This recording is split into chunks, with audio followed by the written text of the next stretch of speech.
There's ample evidence of the nation's deep divisions. This is the situation we find ourselves in. People screaming at one another. People are wondering, how is it that we got to this place? We've been experiencing a pretty long period of being able to get along, in the moderate middle really calling the shots. When that sort of goes away, then you start worrying about things even as deep down as civil war, said Washington State University Regents and Emeritus Professor Nicholas P. Lovrich. Lovrich, a panelist on a University of Utah's Hinckley Institute of Politics forum titled, "To Respectfully Disagree.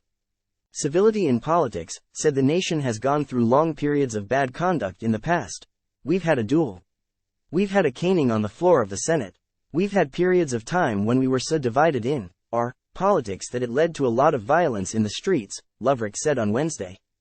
Time equals 400 ms. Greater than historians remind us that American history is not a moderate middle all the time, he said. That's actually a rarity. We've had more periods of extended conflict, partisan conflict, deep division. We're in one of those periods now, Lovrich said.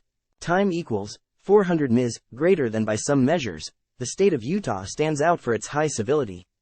Lovrich pointed to the 2020 television advertisement by Utah's gubernatorial candidates Democrat Chris Peterson and Republican Governor Spencer Cox that aired prior to the election.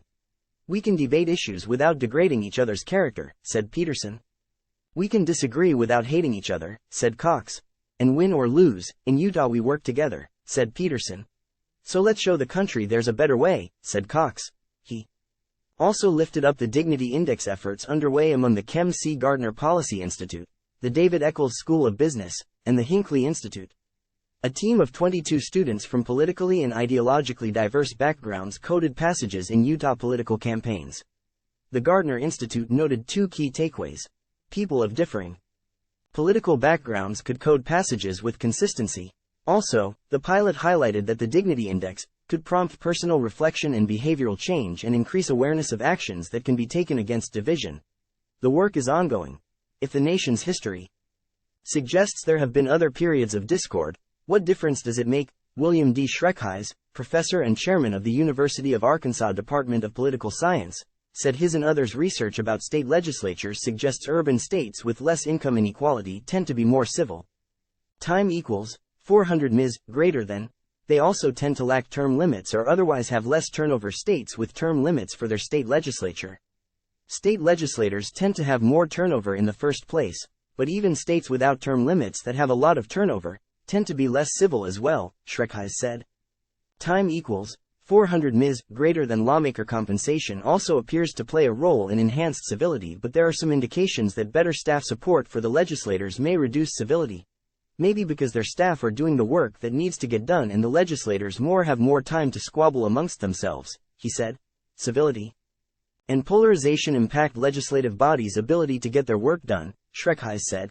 When you're looking at the probability of passing a budget on time, we found that the level of civility in a state can actually compensate for the level of polarization in a state. The more polarized the state is, the less likely it is to pass a budget on time, but that is less true for more civil states, he said. The remarks come as Congress is laboring to avert a government shutdown over political divisions over how to fund federal agencies for fiscal year 2024. Americans are also bracing for another presidential campaign some observers say could be as contentious as the last. Governor Cox, as the newly installed chairman of the National Governors Association, has launched an initiative intended to help address the nation's toxic polarization. Americans are tired of the nasty and endless bickering that characterizes our politics and gets in the way of solving our biggest problems, Cox said in a press release. Republican or Democrat, liberal or conservative, we all love this country, and it is critical that we find common ground and constructive ways to work together to solve our challenges.